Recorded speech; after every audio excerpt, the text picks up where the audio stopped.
നമ്മളിവിടെ പറയാൻ പോകുന്നത് ഭഗവാൻ, അതായത് ഗുരുവായൂരപ്പന് നമുക്ക് തുലാഭാരം നടത്തിയാൽ നമുക്ക് എന്തൊക്കെ ഗുണഫലങ്ങളാണ് ഉണ്ടാകുന്നതെന്നാണ്. അതായത് ഓരോ കാര്യങ്ങൾക്കും നമ്മൾ ഓരോ രീതി, അതായത് നമ്മളിപ്പോൾ പഞ്ചസാരയിൽ തുലാഭാരം നടത്തുകയാണെങ്കിൽ നമ്മളിലുള്ള അസുഖങ്ങൾക്ക്, രോഗങ്ങൾ എന്തെങ്കിലും ഉണ്ടെങ്കിൽ അത് ശമിക്കുന്നതാണ്. എത്രയും പെട്ടെന്ന് തന്നെ അത് ശമിക്കുന്നതാണ്.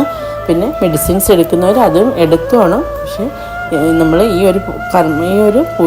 ഒരു പൂജ തുലാഭാരം ഭഗവാന്റെ അടുത്ത് നടത്തുകയാണെന്നുണ്ടെങ്കിൽ അതിലല്പം ആശ്വാസം നമുക്ക് ഉണ്ടാകുന്നതാണ്.